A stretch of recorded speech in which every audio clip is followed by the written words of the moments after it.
Okay, so as per our agenda, today we are going to go through the day 5 part. Okay, and on day 5, we are going to cover the software development life cycle. Okay, so basically, don't mind these arrows. Okay, so what software development life cycle basically tries to tell us is what are the different phases that are needed, or what are the different phases that helps us build the software. Okay, so SDLC basically stands for software development life cycle,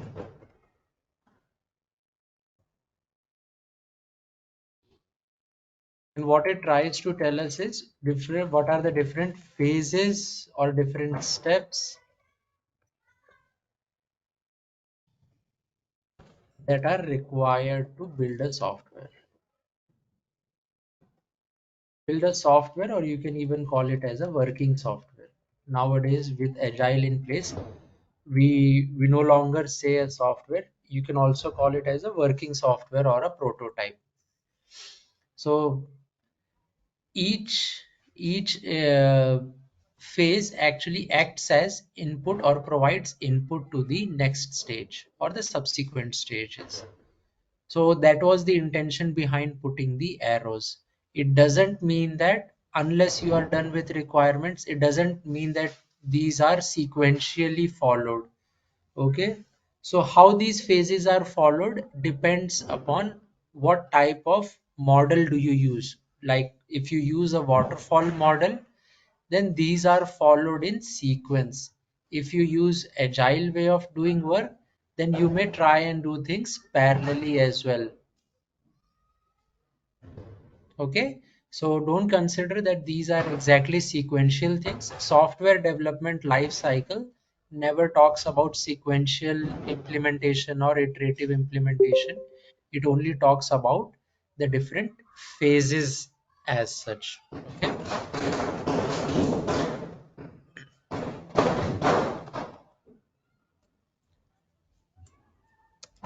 so it only talks about the phases and not about the sequence of implementation.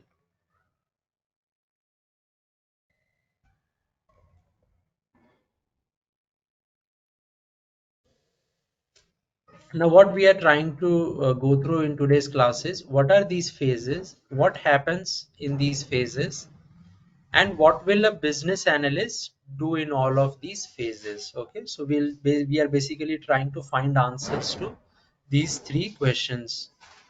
So, what happens in each phase? Okay, what BA will do in each phase?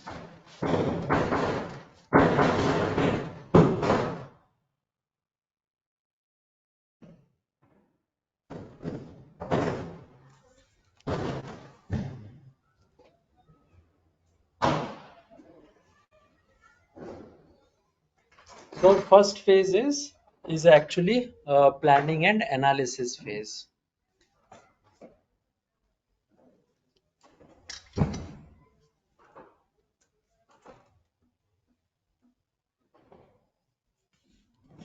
So and for maintenance we'll go at the later part. Once we are once we have gone through all the different phases, we'll go through the maintenance part as well. So the first phase, that is the planning and analysis phase. So what typically happens in this phase is this is where you actually decide. Now what is the assumption? So let me put down the assumption over here. So assumption is you already know who your customer or who your client is. You already know who your client is and what is needed by the client. Okay, so for example, if I have a client that wants to build an e-commerce application, so you already know who the client is, what do they want.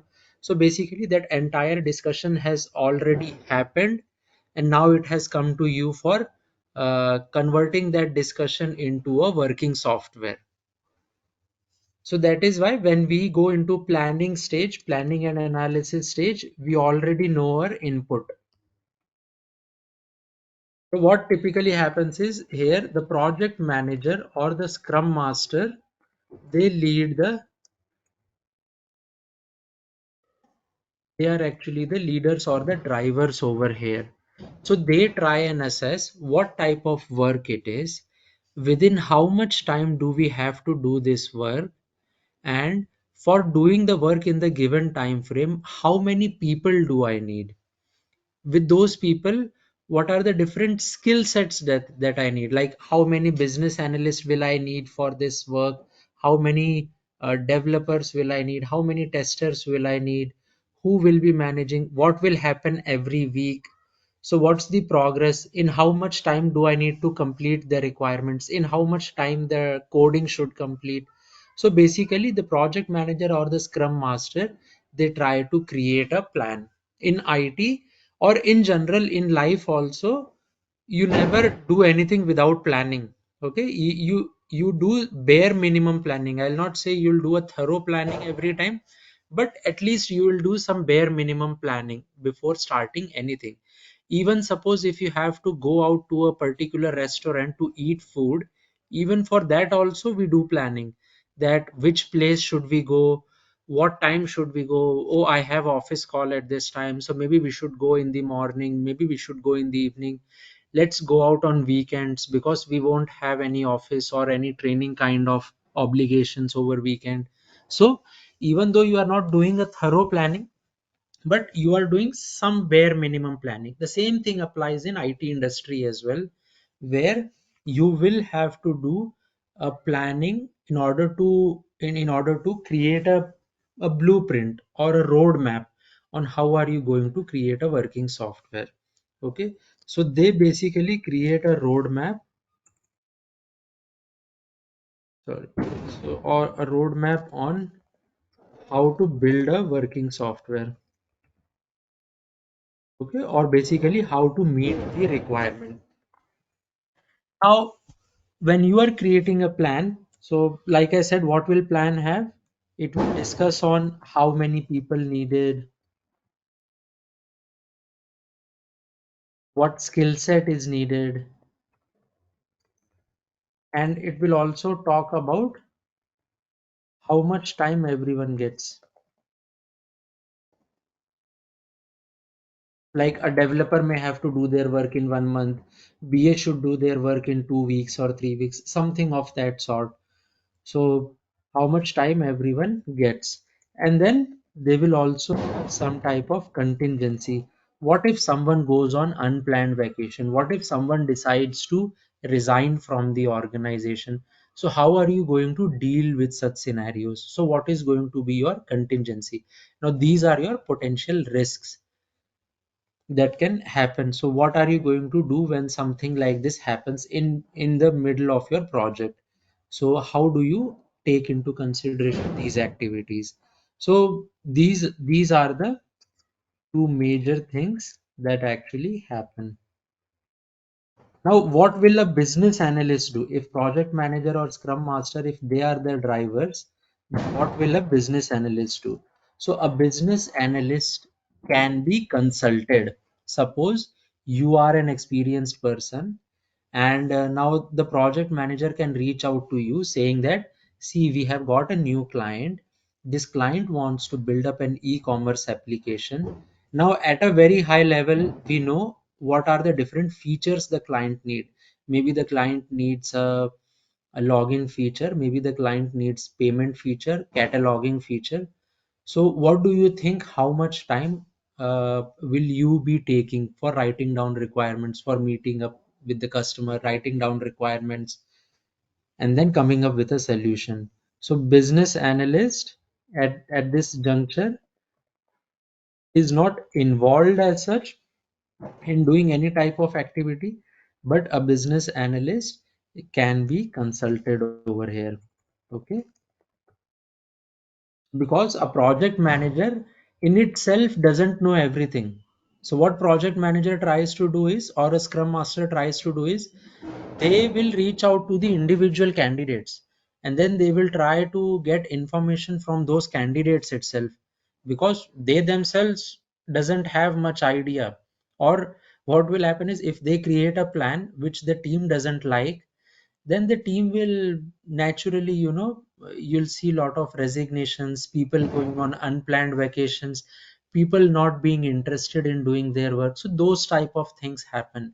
So in order to avoid that, what is best is, you take into consideration what people say, and then you try to give them a justification. Not always whatever people will say is correct, but sometimes you may say that this requirement should be done in 2 weeks, whereas the business analyst doesn't want to work in 2 weeks.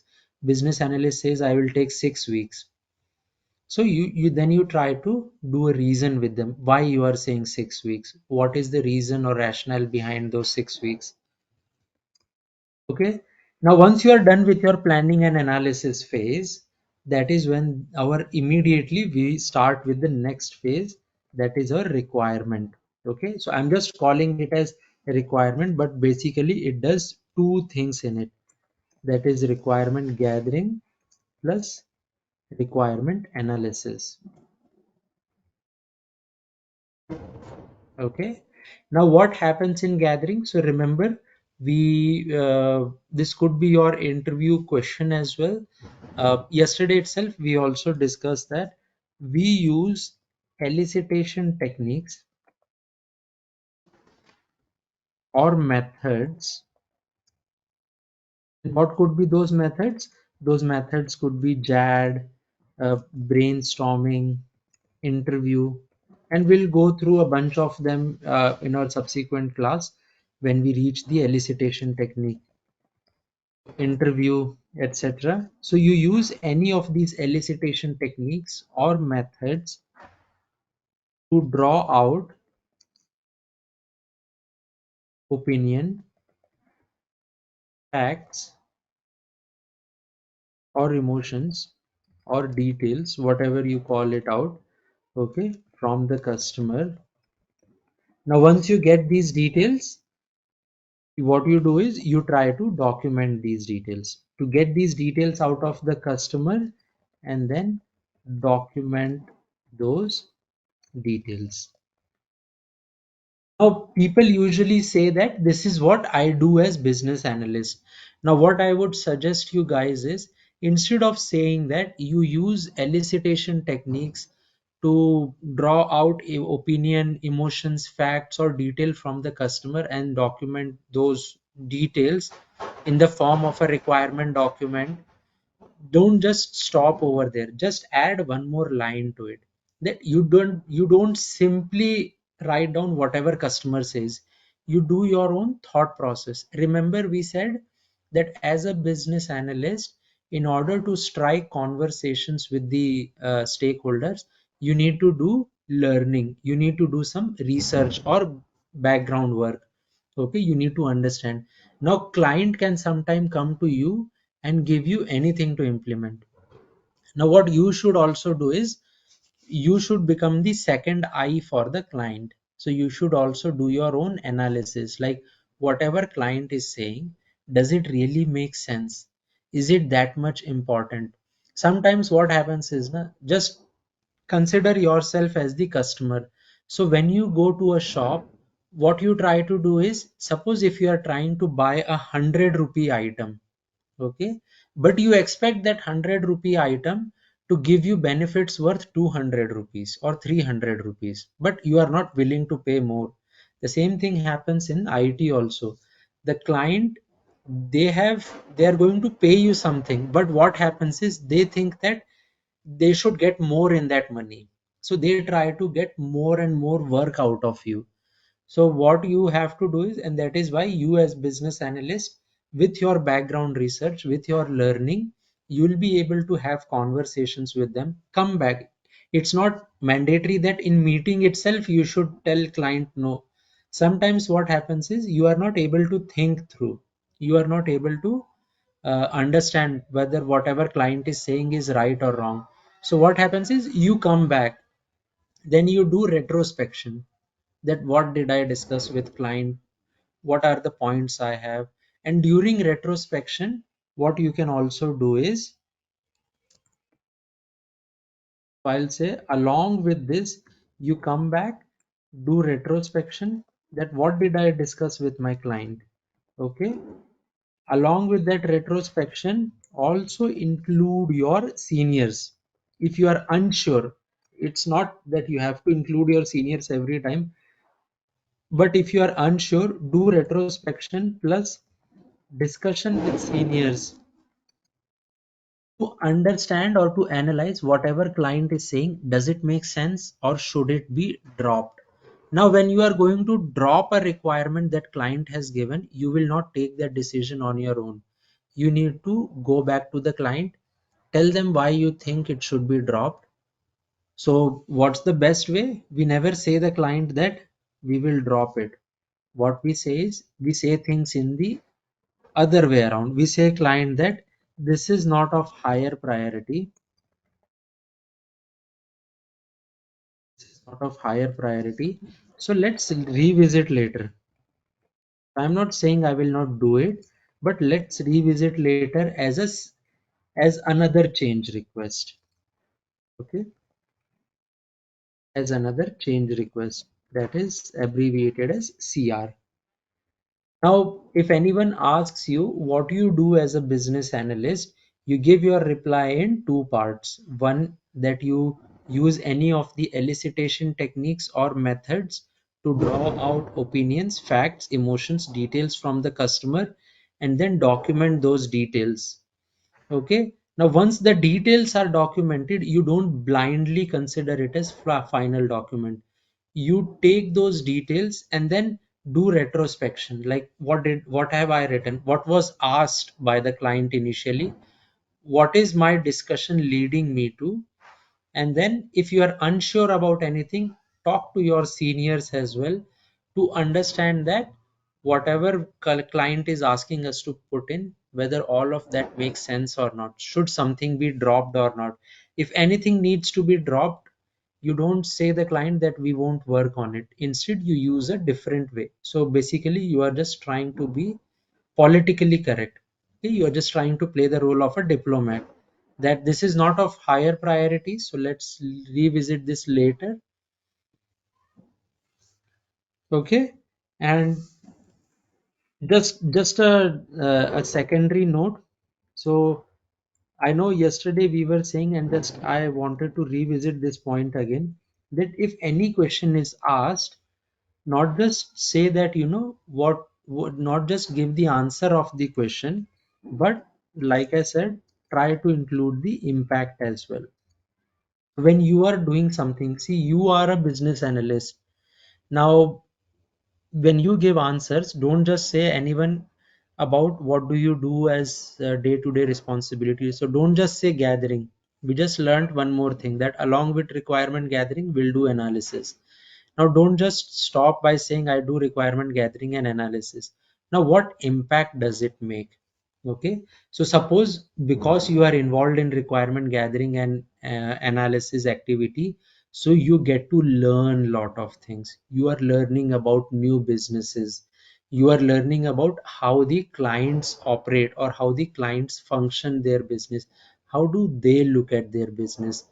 So that you are also able to build rapport or connections with them. So people will actually think that you are actually doing something. So in interview, that was just a side note. Now, in requirement gathering or elicitation, you are the, so let me put it this way, you are the key person. Okay, you are driving everything. Then we move on to the next phase. The next phase is actually your design phase. So design phase basically comprise of solution identification plus a high level design. Okay, so now whatever requirement you have written, for that particular requirement we need to identify a solution. What is solution? means, so solution means that you try to draw a conceptual or a flowchart type of thing for business wise implementation.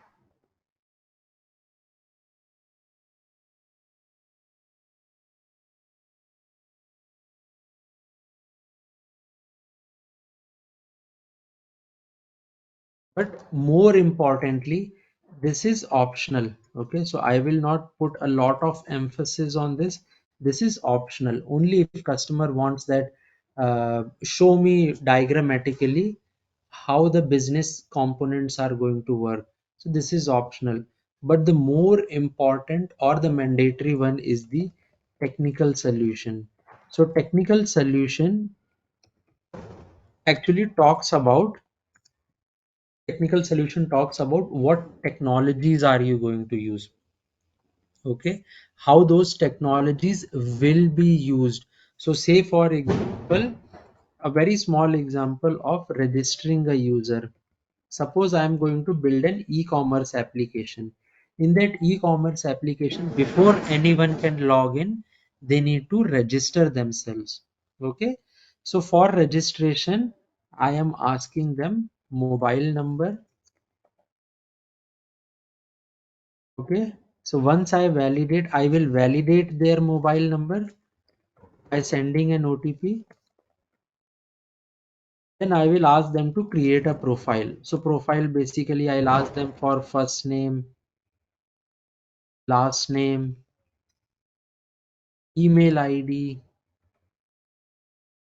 and let's say date of birth. Now, suppose for this smaller segment, what you need to do is you need to come up with a technical solution. So what will be your solution?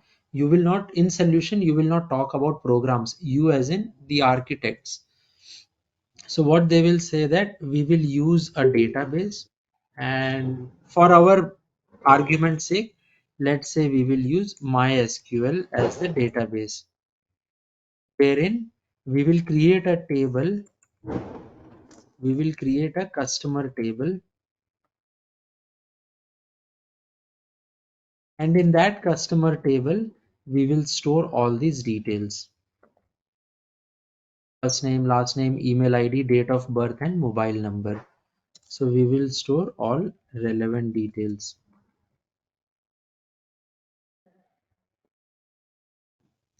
So now, in technical solution, now what the architects can tell you is that we will have a database called, we'll have a database.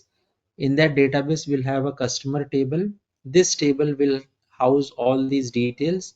They will also say that there will be a page, a web page. Okay, that web page will, so there will be a page of this sort wherein they will ask them new to Flipkart, create an account. So they may ask for a mobile number. Okay, so that's how you get started. So we will design a page that will initially ask you for details. So how are you going to get details? You are going to get details from a web page. Once you get the details, you will store those details into a database. So that type of solution is created. So I think I have one over here. Yes.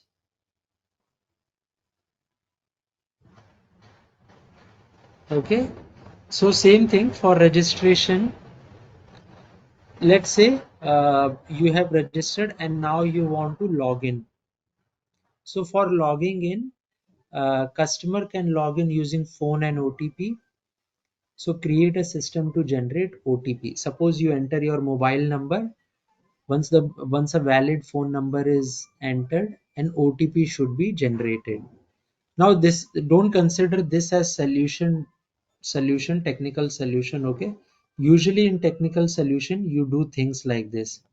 Okay, you add this over here, call it as database, customer database, where you are going to store customer details. Okay, then you do something like this. So you create a, a flow chart, something like this, that there will be a web page. Okay, so that's like a proper design. Now, I did not do that proper design because that is not part of this course. Okay, because most of the times designing will be done by either the architect or by the senior developers or the dev leads. So what you will be doing is you will be coordinating with them, you will be driving the discussions, you will be ensuring that if architects or development leads or those senior developers, if they have any questions on requirement, that you clarify their requirement. You also follow up with them to ensure that they are not sitting idle, that they are actually doing something. Okay, so they give you that design, but what really happens is basically this is the diagrammatic representation of how you can represent things from the business side, not from the technical side. That customer can log in, this there will be a system to generate OTP, and what will be my some of the rules around OTP. Okay, so design has two parts: solution plus high level design. The solution talks about what technology to be used, how each technology will be leveraged, and the high level design, what it does is high level design.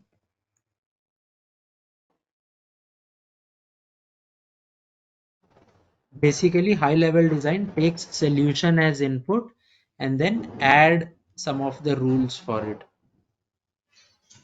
Okay, that I want to ensure that the solution, sometimes in some of the organizations, solution plus high level design can be clubbed into one.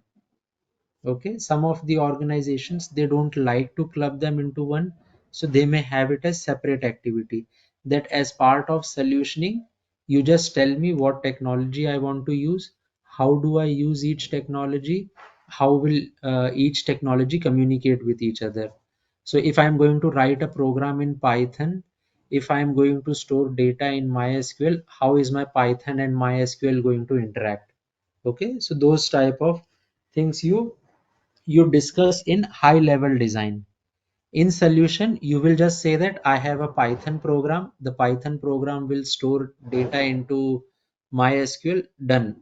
But high level design will also talk about one additional detail, that how these two are going to connect, how different technologies are going to connect with each other.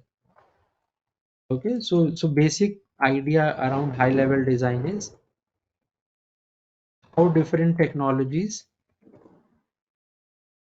will connect with each other. Connect with each other means technically, and also along with it you will discuss on the input slash output. So if I say I will write a Python program, what will be input to Python program, what will be output from my Python program, will the output from my Python program go as input to another program or what? So you will discuss on those aspects. So you'll try to create a solution design. Again, when I say you, it's not you actually. Let me write it down over here. It's the technical architects who are the responsible person, technical architects. Now, if it's a small project or a minor enhancement or a medium complexity enhancement, then you can also have a developer lead. Okay, a team lead kind of person, or a technical lead, a dev lead or a technical lead, who can also create this solution. Okay, so in solution you basically try to represent things diagrammatically on how we are going to implement the requirements, what technology do we use, how do we use each technology, and then you try to have a high level design followed by it. So solutioning and high level design can be part of one requirement, can be part of one document, or can be created as separate. Now what you as business analyst will do is you are the you are not the responsible person, but you are the driver. Okay, so you will set up meeting with technical architect to give them an overview of what is expected.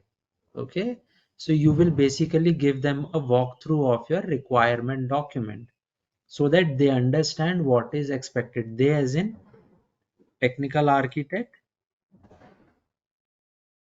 they understand what is expected. Now, along with that, if they have any questions in between, they can again reach out to you. Now, if they are not reaching out to you, that means everything is going good, well, so you should be able to get the required updates from them. Okay, so you should talk to them if they have any questions. If not, then they should probably give you the design. Now you are the driver. Why I am saying you are the driver? Because you are initiating and then following up. You are doing two things: initiating and following up. Now, in order to do your role or do justice to your role, what I would suggest is, whenever you get chance, talk to the technical architect or the technical lead or the development lead, whoever is creating the solution and high level design. Talk to them and understand the solution. Understand the, let me call this, understand the technical solution. So what they are going to do is technical solution, because the business wise solution that you guys can create on your own. But what happens is, talk to them and understand the technical solution. In case if client needs the overview, technical overview of the solution, then show them this overview or give them a walkthrough of this technical solution. Now I'll stop over here and see if there are any questions.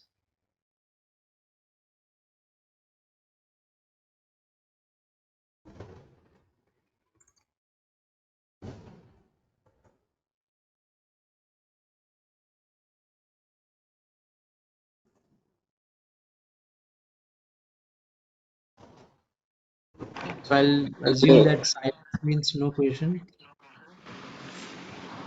Yeah. Definitely, no doubts, Rahul. Thank you. Okay. So next comes is your build activity or build phase. So build phase is where the developers are actively involved. Okay. So this is the phase where developers are the responsible party. And here the business analyst, similar to how we were during the planning and analysis phase, we were providing consultation. So same way in build phase again, we will be working as a consultant. If developer has any question with respect to requirement, why have you written this requirement, what is the meaning of this requirement, I don't understand this business rule, so in those cases they will consult you or they will ask you to clarify the doubt. So again, you will be working in consultation mode and not as such. Okay, but primary responsible people are your developers. This is the phase where developers will start with low level design. Now, what is low level design and what is high level design? So low level design is now where people actually start talking about programs. So suppose we have these three rules. Generate OTP only when the mobile number is registered with us. If it's a brand new mobile number, don't generate OTP. Suppose we have a rule like this. Whatever OTP we generate, it should be valid for 5 minutes only. That means if user does not enter the OTP within 5 minutes, this OTP is released or freed. And if user enters this OTP after 5 minutes, we will fail the validation. Now, if the user has not received an OTP, so we should give a provision to the user that if you have not received the OTP, then after 30 seconds, you can ask us to resend the OTP. Now we have these three business rules. Now, what developer decided that for every rule, I will write one program. So program one will check whether mobile number is registered or not. If mobile number is not registered, sorry, if mobile number is registered, then generate OTP. Second program will look for validity, that once an OTP has been generated, there will be a start time against that OTP and end time. So program 2 will check if my current system time exceeds the end time or not. So if the current system time exceeds the end time, or however they want to implement it, if they want to check with plus 5 minutes, anything is fine. And then program 3 checks for 30 seconds time frame, that if 30 seconds are passed and if the user has not entered OTP, then give the user an option to resend OTP. Okay. So now that is where your low level design comes into picture. That now in low level design, you start talking about programs, that for in order to create a system to generate OTP, I will write 3 programs. So basically I have one major requirement: create a system which will generate OTP. In order to fulfill that requirement, I am writing 3 programs, 1, 2, and 3. What each program is doing? Each program is fulfilling one business rule. So that is what is low level design. So high level design doesn't talk about program level details. It is only talking about how different technologies will connect with each other, what will be input to every system, and what will be the output from the system. Now within that system, how many programs you need to create, that is decided by the developer. So developers are the key personnel in build phase. They will come up with low level design. Once they create the low level design, they will start coding. So suppose they have created a design that I will create program 1 which will generate OTP. Then they have to write the program. Suppose if they created a design that program 2 will check for validity of OTP, then they have to write that program. Okay. So once they have written the program, then as we discussed, they will do the unit testing. That is, they will test each unit. Each program is called unit. So program testing or unit testing, they will take care of that.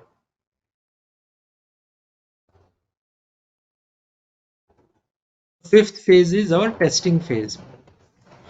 Now, why did I put business analyst as consulting? Just getting back on build stages, is we are not expected to have lot of technical knowledge. With that being said, it is not uh, optional. I mean, it is a personal choice. Okay. So if you are inclined in knowing little bit of technology, I'm not saying you should know in and out of Python or any technology, but if you are interested, you can certainly ask your developer to show their design. Okay. So that you can understand how they are creating designs and those type of things. But it is not mandatory. Just to uh, give you guys a disclaimer, it is not mandatory for you to know the technology, but it is up to you to improve your skill set. You can certainly ask them. Now comes the testing phase. In testing phase, your testers are the key people or the responsible people. Business analysts, two things in testing phase. One is, if tester has any questions, doubt, or clarification needed, clarify that. Second is, you are also the reviewer here. So we will see what you are going to review. So tester, what they do is they create a test plan. So in test plan, they will mention things like how many test cases I am going to create. Okay, what type of data is needed for every test case.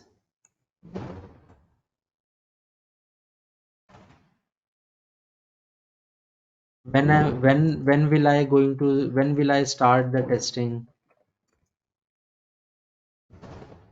and when will I end the testing? Okay. So basically you create a test plan. Test plan is your master document. Test plan will have things like, when am I going to start the testing, when will the testing end, in between this start and end date, what are the different cases that I'm going to test, and what type of data is needed for those testing. To give you guys an example of a test case, suppose I am going to create a test plan for this OTP generation. So suppose I say that my start date is 23rd November. Okay, so let me put it as start date, and let's say my end date is going to be 30th November. Remember guys, we talked about environment yesterday. So I'll mention that I'm going to do the testing in QA environment.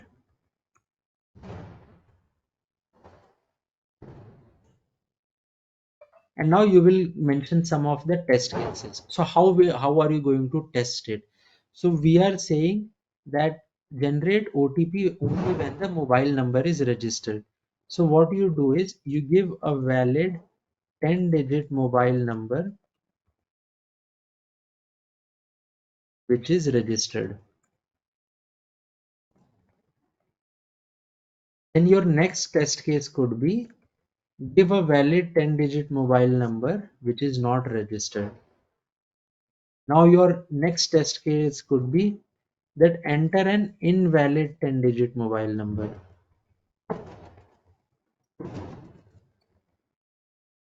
Your next test case could be enter an invalid uh, less than 10-digit mobile number. Maybe give it 8-digit, 9-digit, 7-digit mobile number. And for each test case, what will you do is you will mention an expected output. So if I am entering valid 10-digit mobile number which is registered, then what is my expected output? I should receive OTP. If I'm entering a 10-digit mobile number which is not registered, then what is my output, guys? I should not receive OTP because mobile number is not registered. Same thing happens with these two cases as well. Because I'm giving invalid number, I should not receive OTP. Maybe you can do it. So what happens is, as a business analyst, now if tester is asking you for any clarification, you should provide the clarification. Second, tester will create a test plan like this. Okay, so they will mention these type of details. So what you do is you review these details. Now let's review it. So first scenario, what do you guys think? Is it making any sense? What is the scenario? What is the expected result out of that scenario? Is it making any sense to you guys?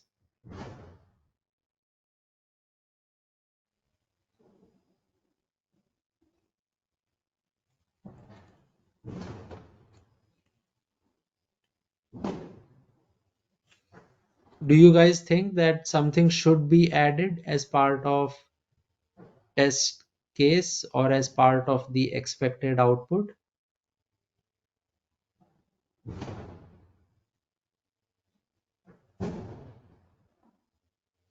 Sorry, didn't get you. Can you repeat the question? Yeah, so look at this test case. Okay, this is the test case, and after the test case you have the expected output. Now what do you think?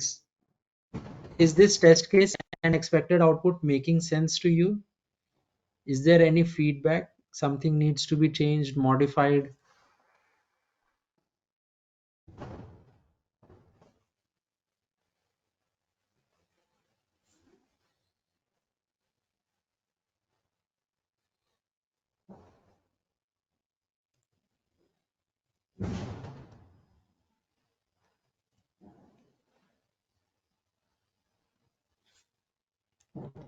So when I am reviewing this, what I think is the first two test cases are all okay, but the third and fourth test case, I'm okay with the test case, but expected output should be something different. So let's say if I'm entering an invalid 10-digit mobile number, my expected output should be something like this. The web page should throw an error message. Okay. Expecting that I should not receive OTP doesn't make sense. If I am entering an invalid mobile number, my system should be able to identify that mobile number is invalid and it should throw an error message. I don't have to go till this path. I should not receive the OTP. Same thing happens with the last one as well. Okay. So the more appropriate output, expected output, I think should be my web page throwing an error message. So that is what basically you guys will do as part of review, whether the test case is correct or not, whether the expected output matches the test case or not. If there is any feedback, you will give the feedback to the tester that change your expected output or change your test case or add a new test case. Okay, so you can give a feedback like, why don't you have a test case for blank mobile number? Okay. Add a test case for blank mobile number as well. We want to ensure that if a user doesn't enter anything, or if a user enter only space 10 times, then we should throw a message. The web page should throw an error message, something like, please enter a number, please enter mobile number. Okay, so this is how you will do the review. So you are basically clarifying doubts, plus whatever test plan tester is going to create, you are going to review that and give your feedback or suggestion. Once the tester has implemented your feedback, then they will again send it to you for review.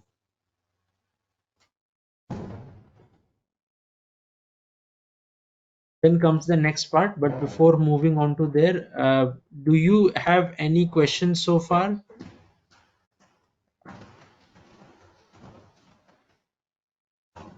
Jagdish, you good? Yeah, small dot.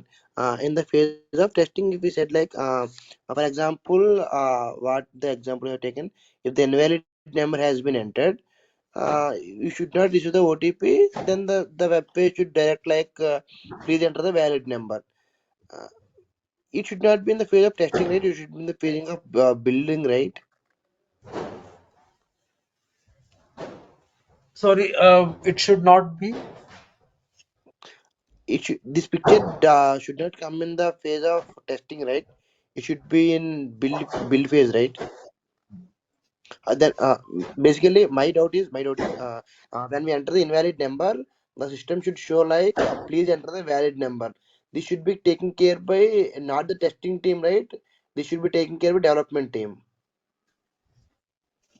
No, so development team will definitely take care of it.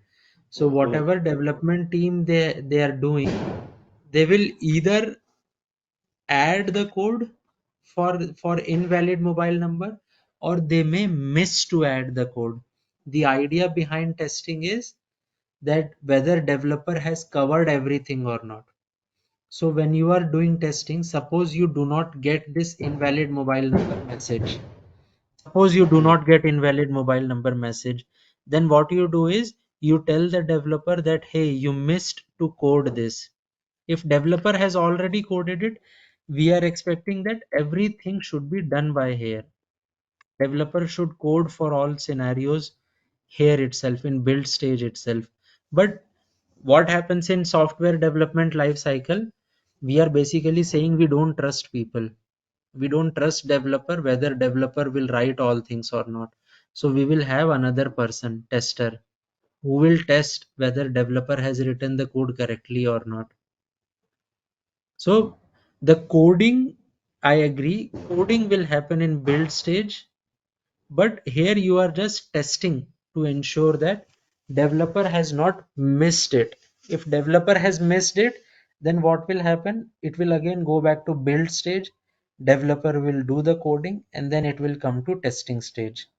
So in testing, again, if you find any issue, it will again go back to build stage and then come back over here. So that was the next part. So defect tracking.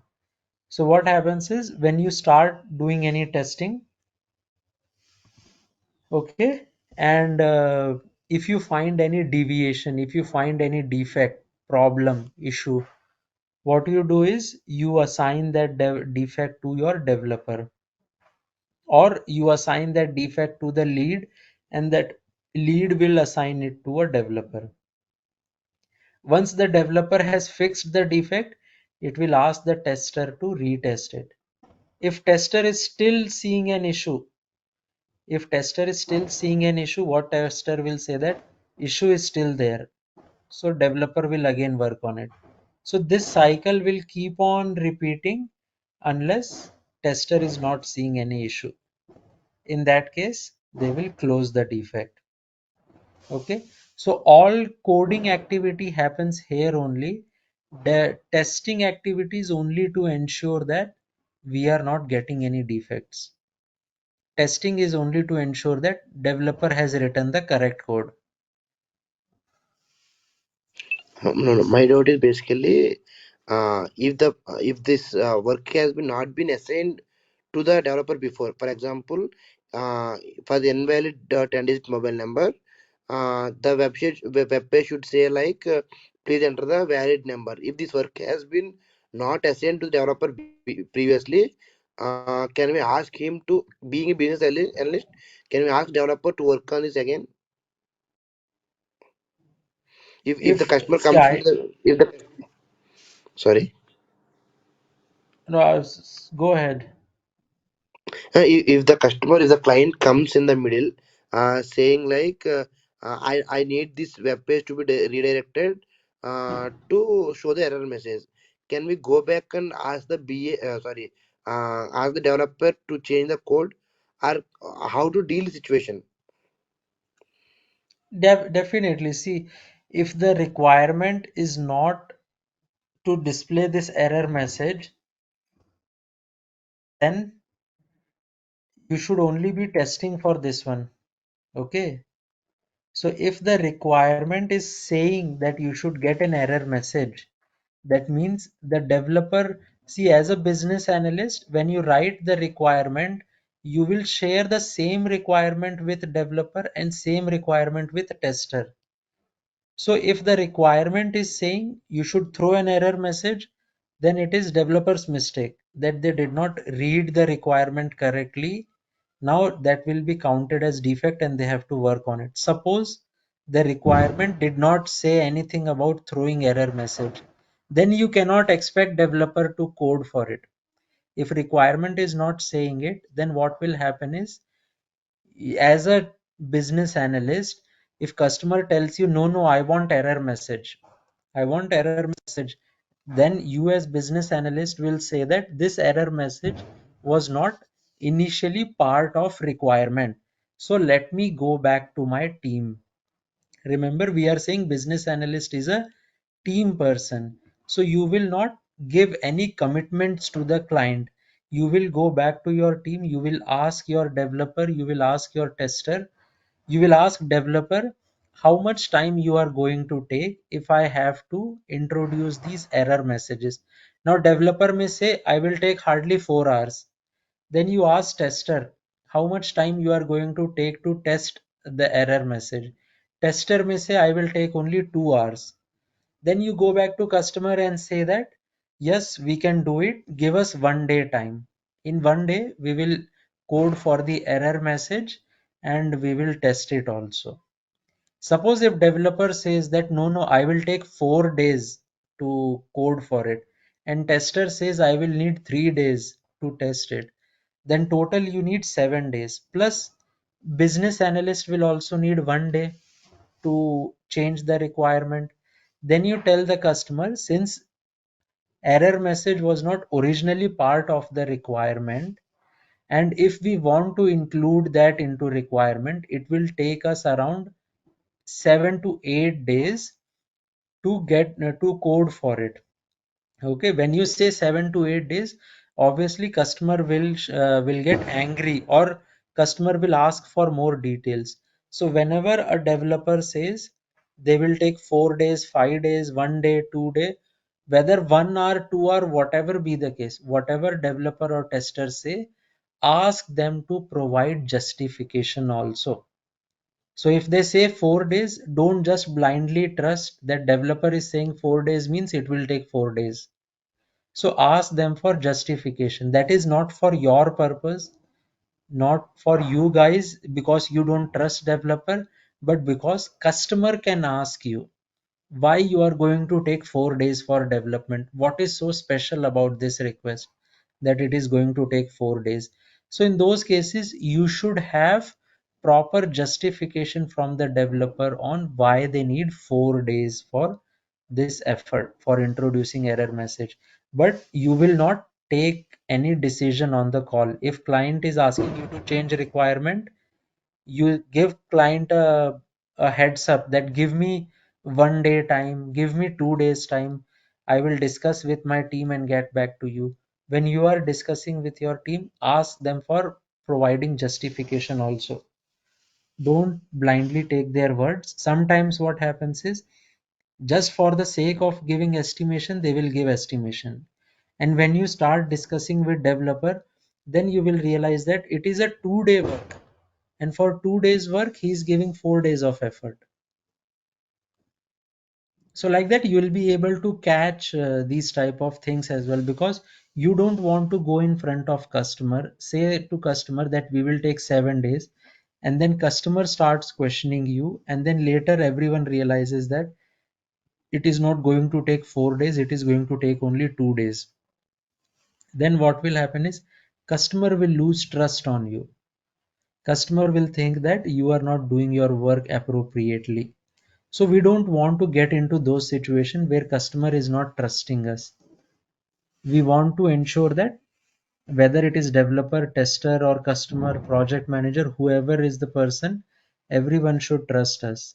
So that is why keep questioning them. If customer is adding new requirement, say that I will get back to you in 1 day or 2 day. Go back to your team, discuss with your team. If your team is giving any estimate, ask them to provide justification on the estimate. If you are satisfied with that justification, take the estimate and justification and then go back to the customer that this is how much time we are going to take if you are going to change requirement.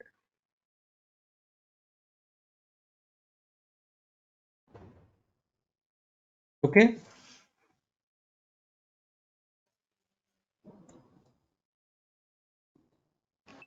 Yes, sir.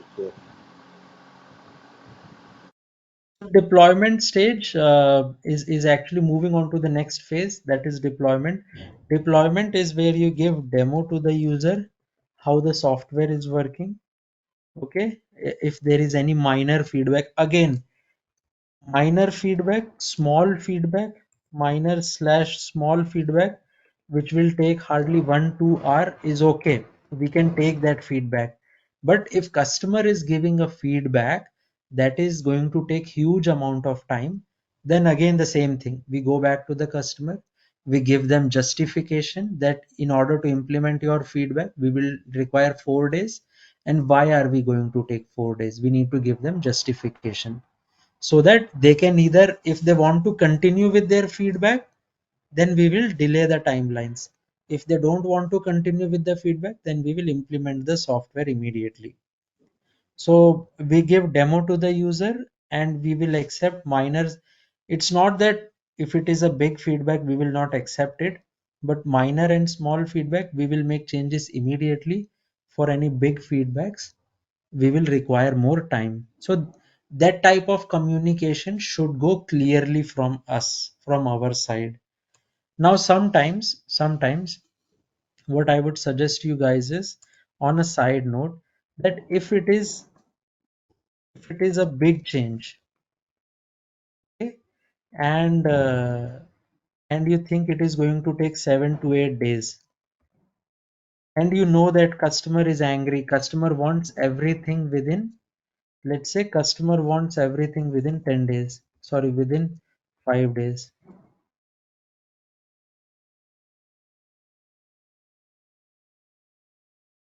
Now it's a big change that will require 7 to 8 days, but the customer wants everything within 5 days. Then what I would suggest you guys is, instead of you yourself getting to discuss with customer, take help of project manager, take help of scrum master, take help of project manager or scrum master or your senior to discuss with the customer. Okay, tell them that this is the point we have tried to explain to customer, but customer is not understanding, so we require your help to go and discuss with customer. Okay, don't unnecessarily waste your time in getting back and forth with the customer. You can obviously attend meeting along with project manager or scrum master. I'm not saying don't attend meetings, but take their help. The more you delay, the more angry the customer becomes. So if you try to convince customer 2 3 times and if they are not agreeing to you, then it's better you involve your seniors or leads, okay, so that they can talk to the customer.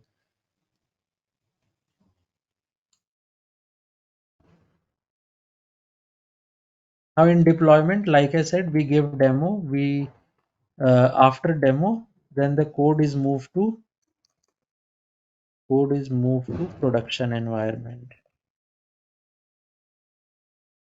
That, and once it is in production environment, that is where people like the end users, people like you and me for e-commerce application, we can start using the application. Okay, so once code is moved to the production environment, then you as BA will notify the client that hey, the the code has moved, our software is ready. Notify the client. Plus here you create some kind of I would call it as knowledge transition document.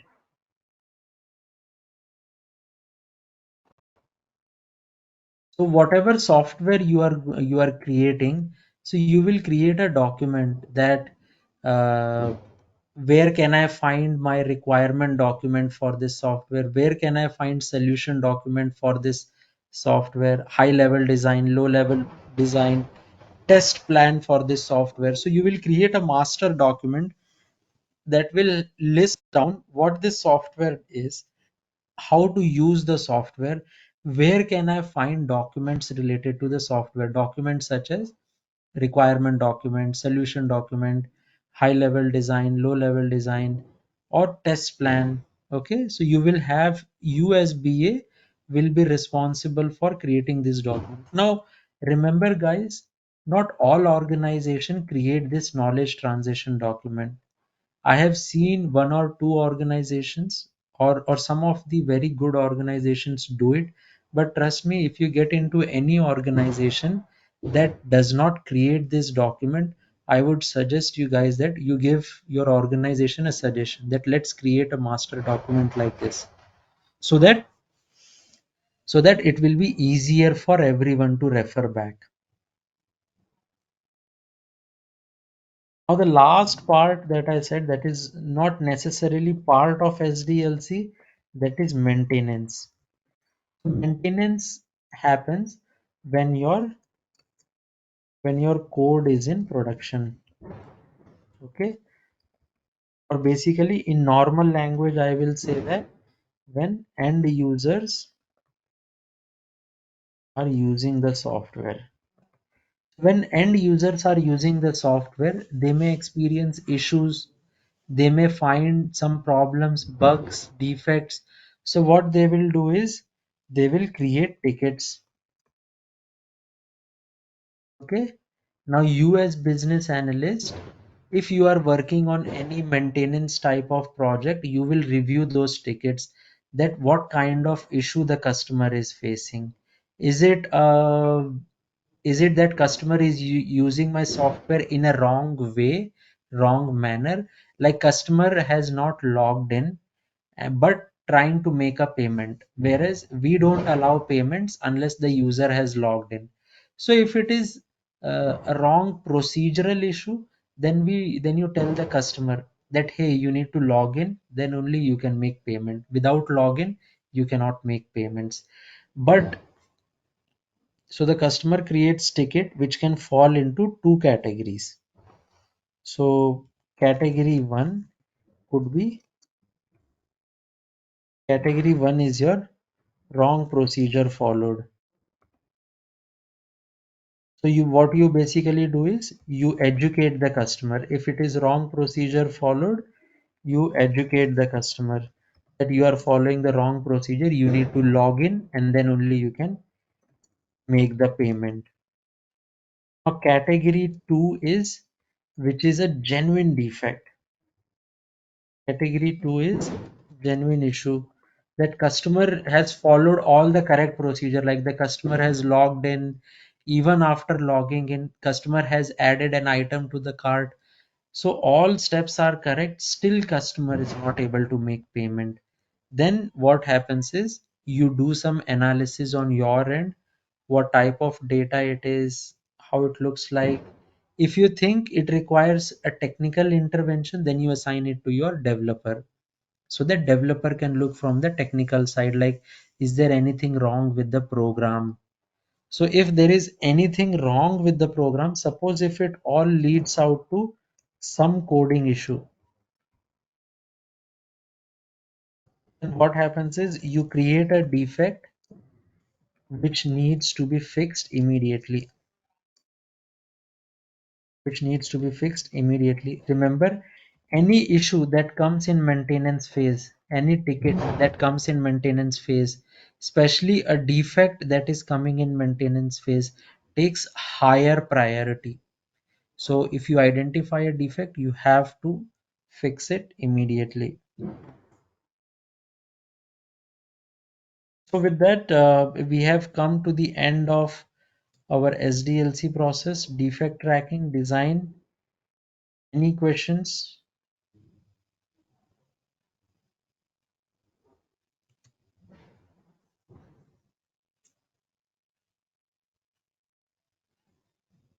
We also covered, not only we covered what are the different phases of SDLC, but what a business analyst will do in each of these phases also.